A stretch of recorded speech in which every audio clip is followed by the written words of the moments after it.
Todos bem-vindos à Neurodiversidade Consciente. A gente está com um convidado especialíssimo hoje.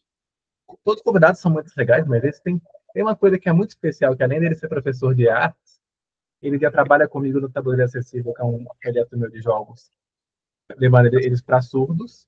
E é ele quem faz as belíssimas artes do nosso canal. Então, tudo que o nosso canal tem de parte de designer, é dele contrato. E é importante falar isso porque é uma qualidade, né? E aí o tema de hoje é sobre a escola e como abarcar ou não a individualidade. Se apresentem, por favor, Simone, Gabriel. Bom, boa noite, eu sou Gabriel Dias, pode me chamar de Gabo quem quiser. Eu sou professor de arte, já tem quase uma década já. Sou designer também, ilustrador, trabalho com bastante coisa, inclusive como explicador de jogos também junto, dentro da Tabuleiro Acessível. Faço os planejamentos, desenvolvedor de jogos também, game designer, enfim. É mais uma mistureba de muitas coisas mais aí que a gente faz todos os dias sendo artista e professor por aí, né? Eu sou a Simone, colaboradora aqui do canal Neurodiversidade Consciente. Eu sou pedagoga, tenho muitos anos na área da educação e atualmente eu estou no último ano da faculdade de psicologia e sou apaixonada por todas essas questões de desenvolvimento humano, desenvolvimento de potencialidades. E aí, dito isso, Gabriel, comece, traga o seu conteúdo e a gente vai trocando ideia no meio do caminho.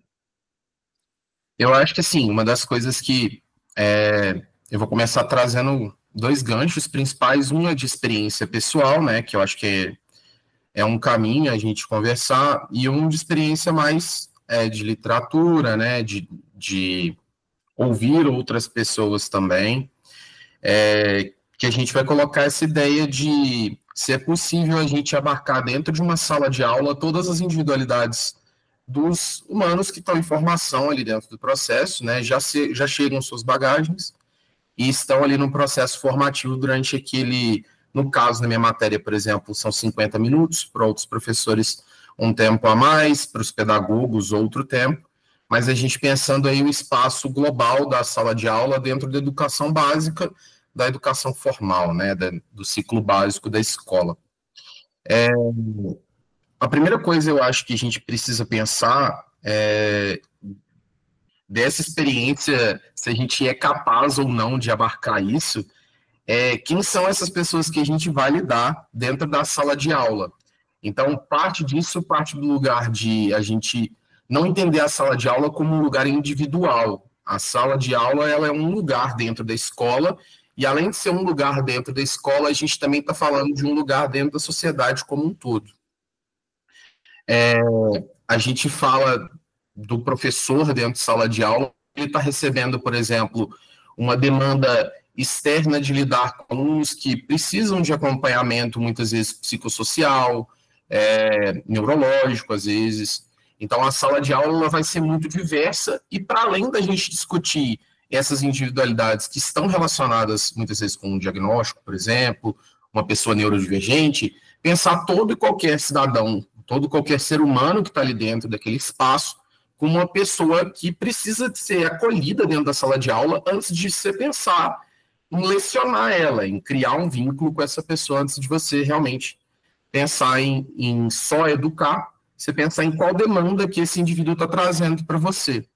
Então, a gente pensa um aluno, por exemplo, da pré-escola ou do primeiro fundamental, que são pessoas que elas não têm o mesmo nível de entendimento sobre si mesmo que uma pessoa às vezes está no ensino médio ou no EJA, para discutir muitas vezes essa questão da forma que ele tem de aprender, ou quando a gente vai falar sobre essa questão do diagnóstico, a gente vem falar sobre um volume de crianças, de adolescentes, que não passaram pelo diagnóstico, por exemplo, de autismo, de TDAH, ou outras neurodiversidades em geral, que corroboram com a forma com que o professor precisa receber esses alunos dentro de sala de aula, para poder conseguir desenvolver uma sala de aula de uma maneira mais diversa, que abarque todos esses alunos.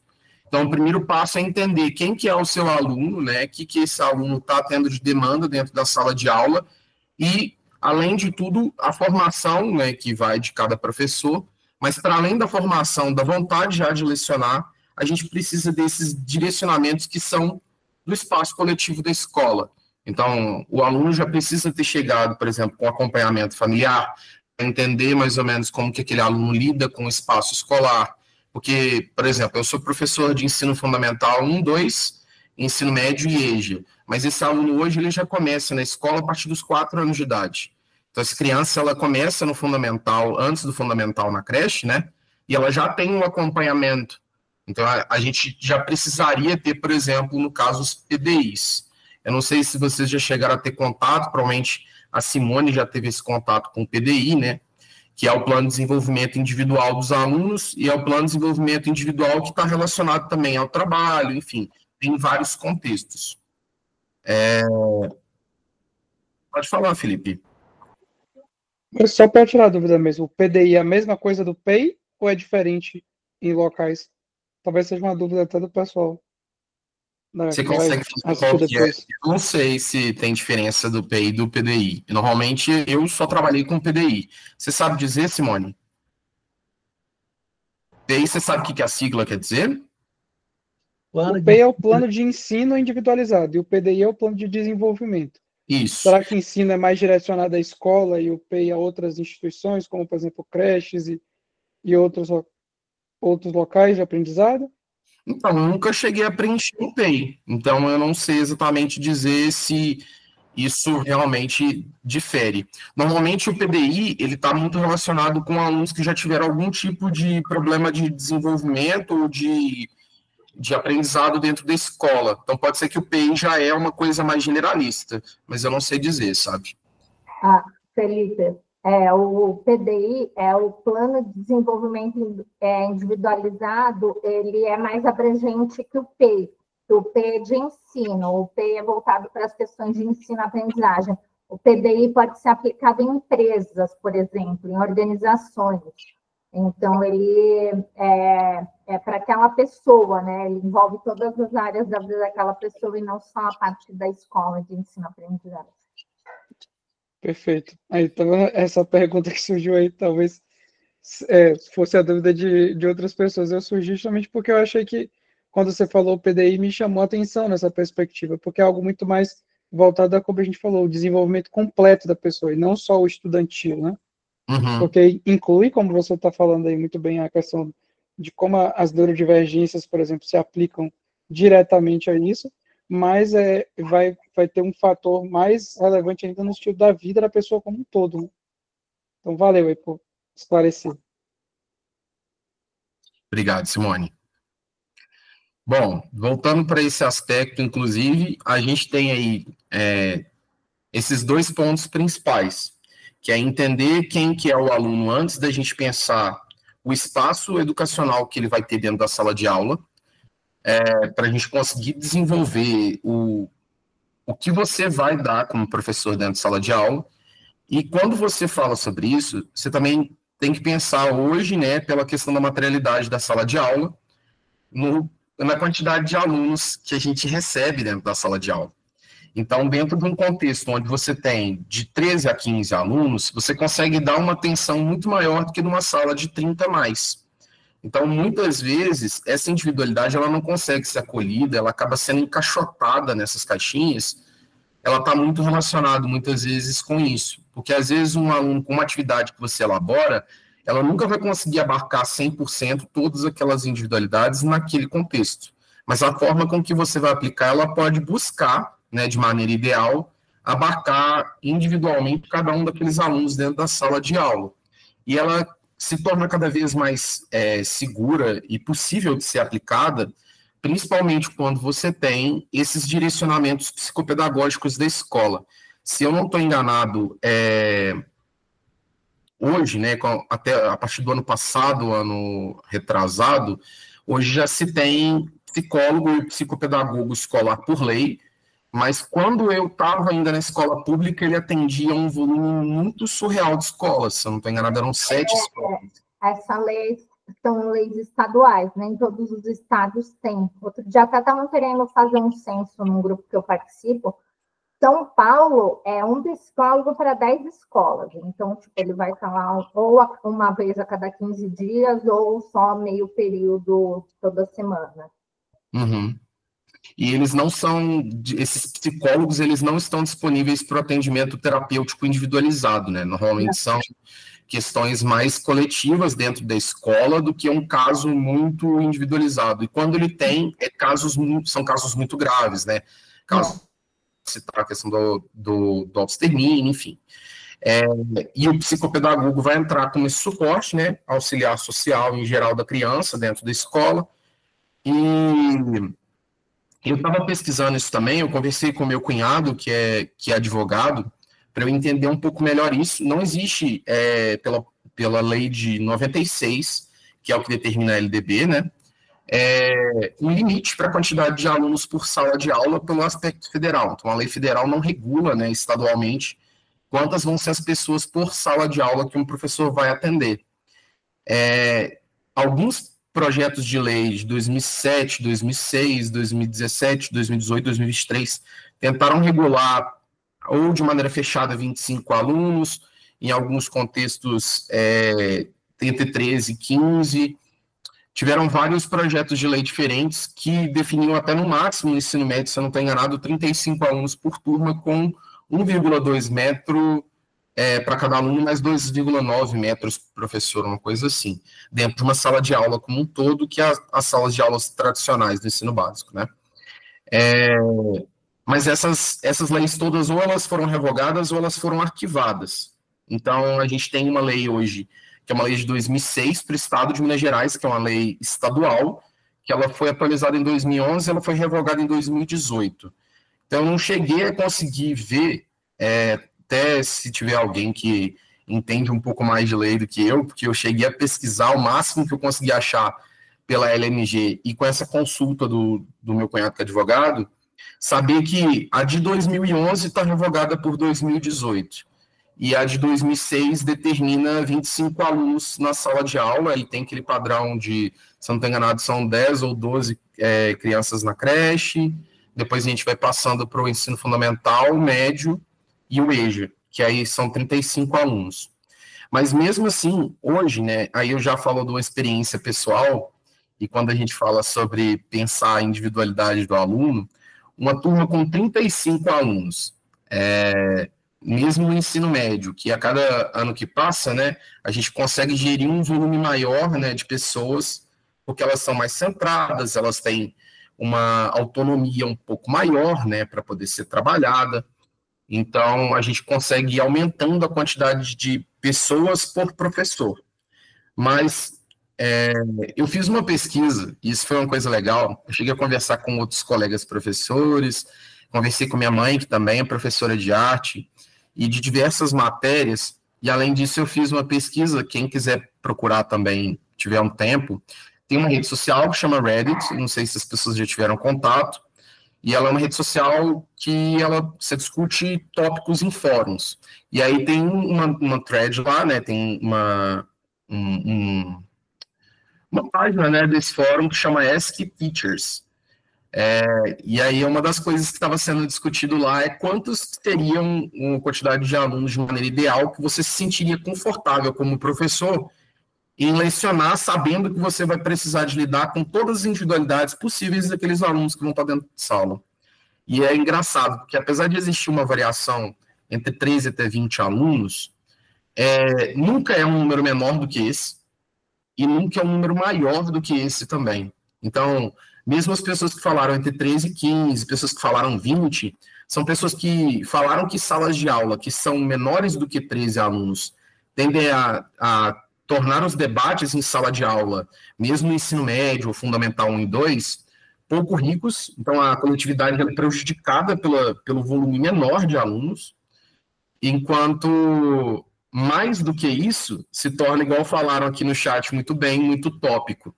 Porque vamos supor que, por exemplo, eu numa sala de aula, nem sempre todos os alunos numa sala de aula, por exemplo, tiveram o mesmo contato escolar porque na verdade nunca é, né? Esses alunos vêm com bagagens muito diferentes e com autonomia muito diferente.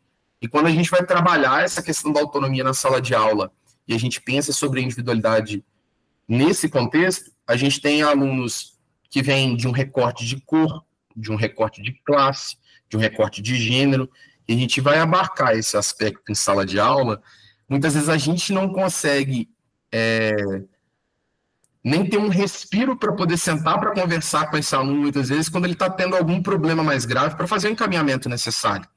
Então, uma sala de aula com 25 alunos mais, 35, então, às vezes, 40 ou 50 alunos, dependendo da escola onde você está, você vai ter um ensino muito mais instrumentalista do que vai receber essa individualidade do aluno dentro da sala de aula e conseguir receber ele com a necessidade da formação humana. Até como tinha comentado, é uma das frases que eu falo sempre, que a educação está ali para poder fazer a gente se entender como ser humano.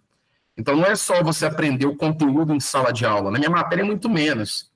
Ninguém que senta e tem uma aula de arte se torna um artista por ter tido uma aula de arte. Artista é um processo que vai sendo desenvolvido igual aos seres humanos que têm formação dentro da escola.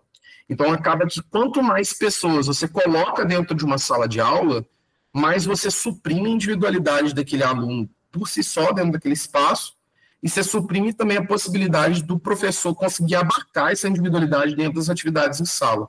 Isso varia de matéria para matéria, obviamente. As matérias que são do currículo básico, do currículo integral, do ensino escolar, que tem as atividades complementares em geral, e as atividades transdisciplinares, que conseguem ter um trabalho um pouco diferente fora da sala de aula, elas ainda conseguem ter um contato um pouco mais individualizado. Mas mesmo assim, quando você vai falar, por exemplo, de levar um aluno, por exemplo, antes do intervalo, para poder fazer um desenho de paisagem, numa escola com 35 alunos, com 15, 16 anos, com os hormônios à flor da pele, e eles com todos os seus conflitos em sala, saindo daquele espaço, muitas vezes, que eles não saem, que é a sala de aula, que é aquele quadradinho, muitas vezes é uma bomba relógio. Então, várias coisas surgem. E aí você precisa ter esse manejo de entender quais que são as questões que você consegue trabalhar de maneira mais imediata em grupo e as coisas que você consegue trabalhar de maneira mais individualizada, que você precisa trabalhar, que são mais urgentes.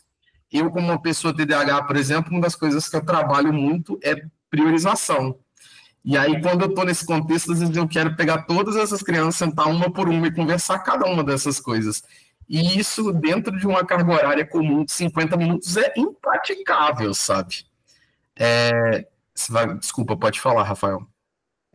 E eu só falo, é muito interessante que mesmo num contexto ideal, que quase não ocorre, que nenhum menino fica teimoso, nenhum menino briga, nenhum menino resiste, ainda é um processo lento, porque entrega para todo mundo os papéis, recolhe os papéis, tem que pegar e guardar tudo. Mesmo no contexto ideal, isso ainda é um processo lento. Exatamente.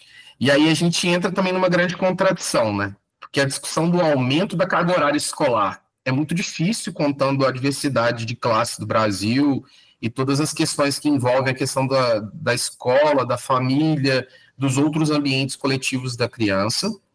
Mas a carga horária também de 50 minutos em sala, muitas vezes ela não consegue dar para a gente, principalmente em salas tão grandes, esse espaço para a gente trabalhar o desenvolvimento humano de maneira plena. Então, acaba que a gente vai cada vez mais encaixotando esses alunos e essas subjetividades vão ficando neutralizadas dentro da sala. E quando a gente chega no período, né, nesse ápice da adolescência, ali que entre os 15 e os 17 anos, são onde eles gritam, e aí a gente surge as grandes questões dentro da escola, eu acho, que é, se você não vai acatar a minha subjetividade, eu vou fazer ela aparecer de alguma maneira. E aí a gente acaba precisando discutir algumas coisas que ficam mais urgentes, mas uma das coisas que individualmente eu acabei aprendendo dentro da sala de aula é que a gente não é uma ilha dentro da sala também. Os próprios alunos conseguem abarcar a subjetividade do outro dentro do aspecto do coletivo da sala de aula. Eles próprios conseguem trabalhar entre eles. Quando a gente trabalha essa autonomia, o espaço de se entender e entender neles mesmos. A gente não pode colocar a carga de lidar com toda a individualidade do colega sozinho, porque muitas vezes a gente não consegue nem alcançar ela. Porque numa sala, por exemplo, de 35 alunos, que 10 são muito bagunceiros, e aí dentro daqueles outros 25, algum deles não é bagunceiro, mas ele tem uma questão, e ele se sai bem nas aulas, etc. e tal, muitas vezes aquela individualidade ali, ela fica suprimida até algum tipo de questão aparecer. E aí, quando ela aparece, muitas vezes ela aparece sobre o aspecto de patologia. É uma criança que às vezes fica invisibilizada, e aí ela passa por outras questões, que eu acho que hoje, com esse aspecto do psicólogo e o assistente psicossocial dentro da escola, a gente já consegue vislumbrar um futuro com um espaço maior para a gente conseguir ouvir esses alunos todos com o mesmo contingente. Porque, inclusive, isso é uma das coisas que eu passei, e isso é uma coisa até a citar, assim, eu passei por um burnout porque eu era uma pessoa que acabava entrando dentro desse lugar de não conseguir ser omisso em nenhum caso, praticamente. Só que isso é impraticável. Quando você tem 3 turnos dentro da escola, são muitas subjetividades, e aí se você acabar se colocando como menor dentro do processo, né, como os outros, como o foco maior ser dentro da escola, você acaba criando vícios, né, dentro do espaço escolar, e você precisa contar com os outros colegas, que é uma das coisas que eu bato muito na tecla, que o corpo docente precisa ser mais, se entender como um coletivo. Então, não é virar e falar, por exemplo, já tive essas salas, não, tá querendo passar por uma situação, tá querendo fazer alguma coisa com a própria vida, fala com o professor de artes. Não dá para ser assim, sabe? Os professores não podem ser omissos nesse grau, mas eles não podem ser responsabilizados individualmente por essas grandes questões, que é conseguir receber todos esses alunos dentro da sala de aula da mesma maneira. Então, essa ferramenta de trabalhar autonomia com eles, escuta dentro da sala de aula, entre os próprios colegas, ajuda a algumas coisas chegarem em você de uma maneira mais tranquila também, porque às vezes você tem um contato com um aluno ou com outro com mais proximidade, e ele cita alguma coisa em relação a algum outro aluno.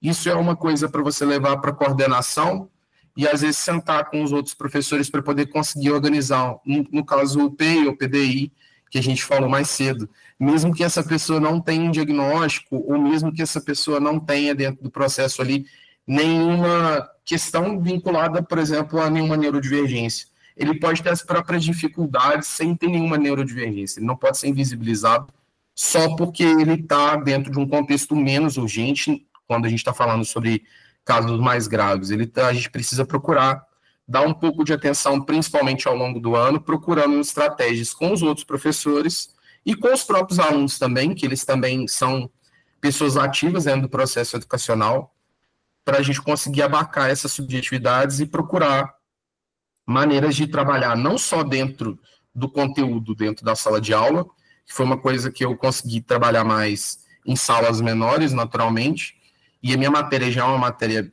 mais aberta para eu poder fazer isso, mas também dentro do aspecto de formação humana daquela pessoa.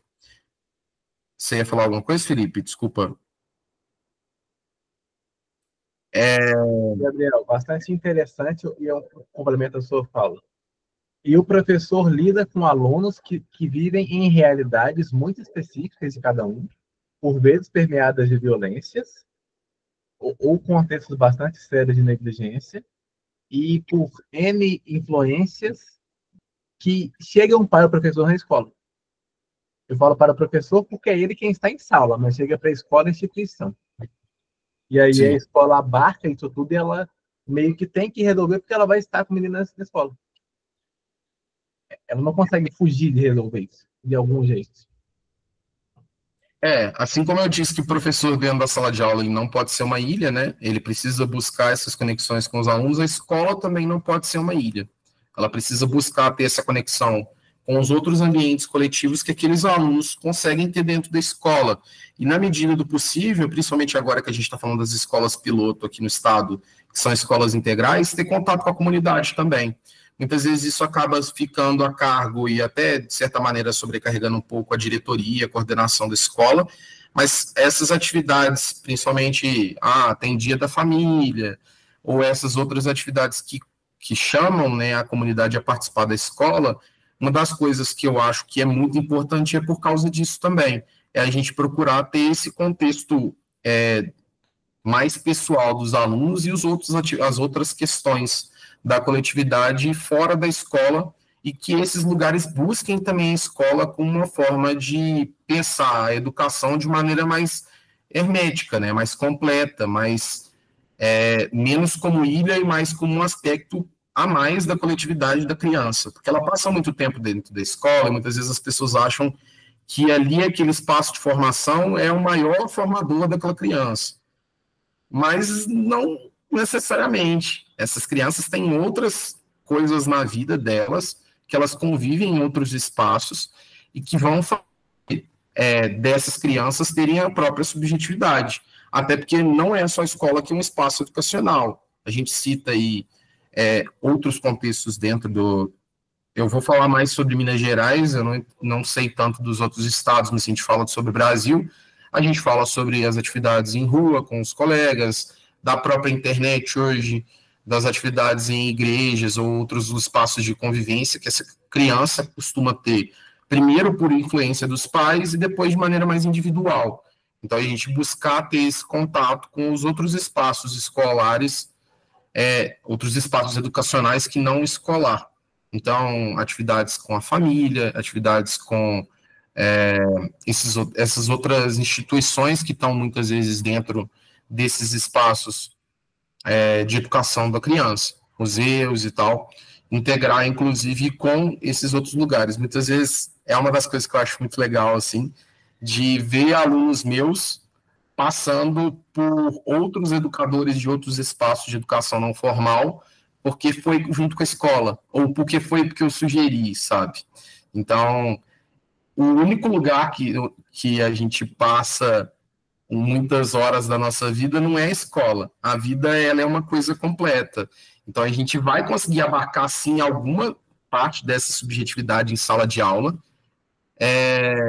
mas ela também vai ser acolhida por outros espaços que a gente precisa incentivar, inclusive, que sejam espaços que estão naturalmente mais abertos para isso. Como esses, eu cito aí, por exemplo, o Museu Histórico Abílio Barreto, que tem as salas educacionais lá, outros espaços de convivência, esses cursos da prefeitura, esses outros lugares que também vão, inclusive, canalizar outras atividades para esses alunos, e que muitas vezes eles, quando a gente fala sobre alunos que tenham outras questões a serem resolvidas, de até muitas vezes ter um diagnóstico, e não é tão explícito dentro da escola, mas pode ser explícito em outros lugares, sabe? Que a escola pode acabar maquiando alguns aspectos que na vida comunitária daquela criança, ela vai conseguir ter mais a clareza, os pais às vezes vão conseguir observar isso. Uma dos casos que eu lidei dentro de uma escola foi, por exemplo, de uma aluna que a irmã mais velha era autista com suporte mais alto, e ela claramente tinha traços, ela passava por um estresse sensorial, ela tinha já tinha alguns traços também, mas ela não era validada pela família porque a criança mais velha era uma pessoa que já tinha uma atenção e que acabou encaixando um estereótipo de pessoa autista na cabeça dos pais, então ela não era nem levada para poder fazer o teste. Mesmo que num contexto dessa escola, inclusive, muitas crianças eram levadas para poder... Ela convivia com outras crianças, os pais também conviviam com outras crianças que tinham, que eram neurodivergentes, né? E mesmo assim, ainda se constrói esse estereótipo dentro de uma família que tem uma pessoa que é neurodivergente. Então, às vezes, esse espaço da escola acabava maquiando, ou a própria vida dessa família, né, acaba maquiando algumas questões e invisibiliza aquela criança no contexto escolar. Então, a gente, sem ter o professor de apoio, por exemplo, dentro de sala de aula, essa é uma criança que pode acabar passando por uma invisibilização que atrapalha e compromete o desenvolvimento e as potencialidades dela dentro da sala. Então, mesmo fazendo muita força com a escola, a gente não pode desistir de buscar esses pais que busquem o suporte adequado para cada uma dessas crianças também. Uhum. E olha que interessante, quando a gente pensa em educação, o professor ele é a ponta do iceberg, porque ele também tem um currículo que ele é obrigado a cumprir, que não está no controle dele, uma coordenação, uma direção, uma supervisão que dá diretrizes que não necessariamente ele concorda, que está tudo ali sobre ele, e também um contexto social que ele está. Na última live, a gente tinha falado da pior escola do Brasil e da melhor. Eu só não falei o ano, mas hoje eu vou falar. Foi do ano passado a reportagem. A pior escola do Brasil, pelo menos nos números, era uma escola no Amazonas, no município de Manaquiri. E olha que interessante, por que ela é pior? Era um estado, um município com seca, que as crianças não tinham como ir para a escola e não tinham internet. E aí, como que você pensa qualquer criança, neurodivergente ou não, para ela aprender nesse processo? Será que esse mesmo currículo é adequado para ela nesse contexto? Até por tudo que ela vive? Sendo ou não neurodivergente ou qualquer outra coisa. E aí, no meio da reportagem, falou de uma avó que voltou a estudar no EJA para poder ensinar a neta, ou neto. Ou seja, ela teve que reaprender a fazer as coisas para a neta aprender. Então, a gente tem N impactos da educação em qualquer ambiente que são muito grandes. Na ponta oposta, na cidade de Pires Ferreira, no Ceará,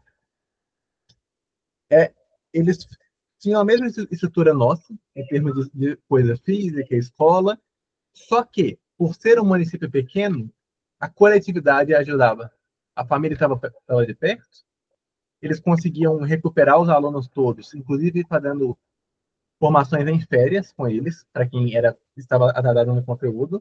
Então, tinha pouco ou nenhum aluno atrasado em relativo à sua série. Mas num contexto em que o município estava junto com o Estado para fornecer isso em comunicação e todo mundo andava junto naquele processo. E isso independe de neurodivergência, mas afeta diretamente. Então, entender essa perspectiva é muito importante. O Ceará, né? Isso. O Ceará está como o melhor. Minas sempre foi o melhor estado da educação. Então, vocês imaginem que vocês estão no melhor. Aí, há alguns anos, o Ceará vem despontando, né? E uma das políticas é que eles não estão mexendo na política de educação. Muda o governo, mas a política de educação se mantém. Eu não vou lembrar quantos anos ela está se mantendo. Então, o sucesso da educação é que eles estão seguindo o mesmo projeto por um tempo grande, maior do que os 4 anos, né, do mandato, né? E aí eles estão despontando e atualmente eles são a melhor educação pública do Brasil. Mas, falando de uma outra coisa que vocês estavam comentando, né? Eu tenho um casal de filhos e eu percebo que, assim, eu dou um exemplo para um, quando eu vou estudar com outro a mesma matéria, aquele exemplo não serviu para o outro. Não é significativo. E eu tenho um exemplo muito clássico, que eu sempre falo, porque meu filho é muito bom de exatas, né? E é tudo muito rápido, E aí ele entendeu as tabelas de conversão de medidas rapidamente. Aí passou uns anos, fui estudar com a minha filha, aí ela não entendia aquele negócio de jeito nenhum. E eu falava, minha mãe mora na mesma rua que a gente. Até a casa da vovó é perto, é metro, até a casa da praia é quilômetro, é longe nada dela entender. Aí eu lembrei que ela fazia miojo, e tem vezes que ela faz inteiro, tem vezes que ela faz só meio quando ela tem alguma coisa para comer junto. Aí quando você faz o miojo, você não põe 500, 450, você não põe metade. Aí o que eu estava quase uma hora explicando, como eu dei um exemplo que era significativo para ela, ela virou a chave no mesmo momento. Aí você fala, se a mãe às vezes não tem tempo disso, imagina o professor com um monte de aluno em sala de aula e todas as demandas. Como você vai? E você tem que conhecer a pessoa, né? Ter a experiência de vida dela para achar esse exemplo que vai funcionar para ela, né? Sim, acho que assim, existem as subjetividades de cada. Perdão. Existe a subjetividade também de cada matéria, né? Existe até de época para época, né? Que elas vão se tornando mais complexas com o tempo, e aí o tempo vai ficando cada vez mais escasso também para o quão complexo essas coisas são. Mas acho que é por isso, inclusive, que essa questão do que você citou do Ceará é interessante, é porque muitas vezes o projeto, ele não é só o aspecto do projeto também. Eu, por exemplo, eu gosto muito da minha formação, do jeito que minha formação foi, mas o fato de, por exemplo, em 10 anos de educação, eu ter passado por 8 escolas, faz com que, imagine todos os professores de uma escola tenham uma formação parecida com a minha. O que ia acontecer é que nenhum projeto escolar ia se sustentar, porque esses professores estão constantemente mudando da escola. Então, quando a gente fala sobre a escola pública e sobre o problema da designação, também tem a ver com isso. Com o fato de, muitas vezes, esses professores que estão construindo dentro da escola uma coletividade e estão contando com lidar com essa subjetividade desse aluno, que ele não vai embora.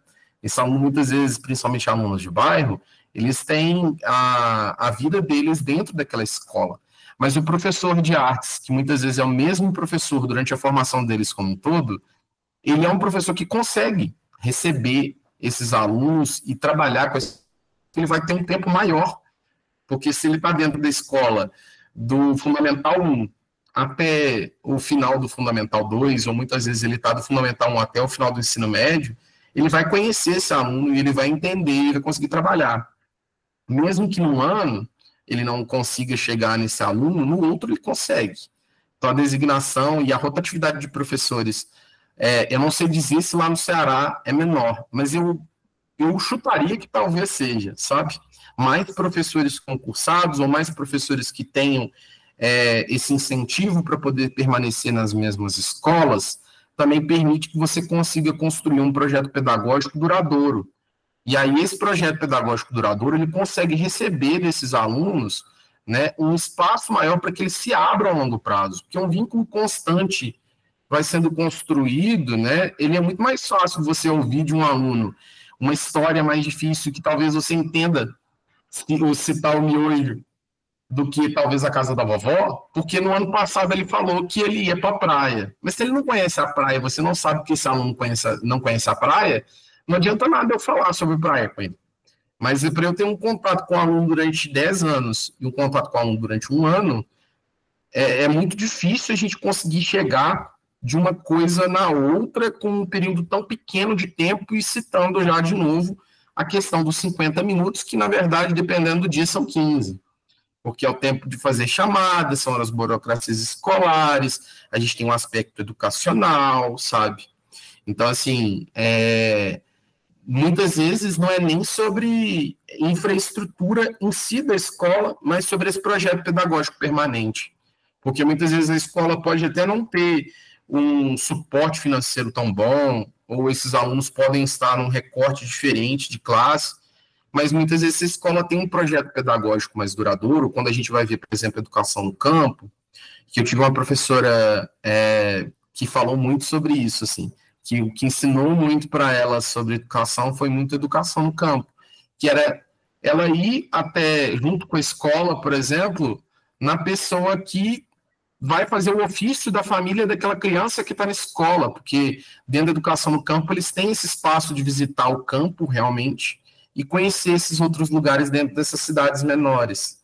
Então, esse contato também faz com que você tenha, não só você, mas os próprios alunos tenham contato com essa individualidade desse outro aluno, que talvez reduza, por exemplo, e mitigue comportamentos de bullying, mitigue outros comportamentos e faça entender também a vida daqueles alunos, principalmente quando a gente vai falar sobre talvez um recorte de profissões. Você está num lugar, por exemplo, que é uma região que tem um pedaço mais rural e um pedaço mais de cidade, os alunos que vivem um aspecto muito mais suburbano vão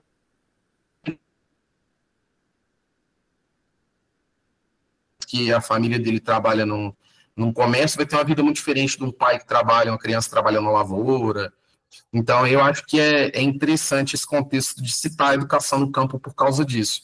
Talvez esses espaços de trabalho, os contextos mais técnicos, né, de mais visitas de campo, também permitisse a gente abarcar um pouco mais a subjetividade de cada um desses alunos. Além que eu citei, no caso, esses espaços de coletividade dos pais, né, esses outros contextos, mas essas visitas também a esses outros espaços. Claro que, assim, dentro da cidade é muito mais difícil fazer isso, mas citando o campo por esse aspecto também. Boa, adorei, Gabriel. Encaminhando para o final da parte formal gravada, só fazer um adendo sobre o psicólogo educacional, que geralmente é muito confundido. Ele não faz realmente atendimento clínico.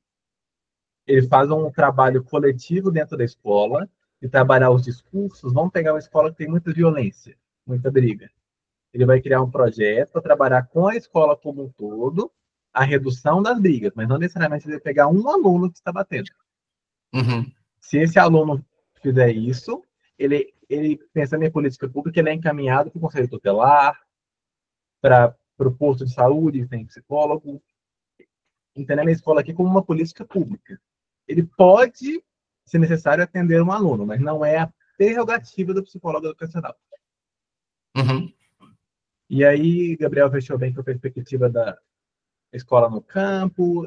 Muito obrigado, Gabriel. Foi excelente.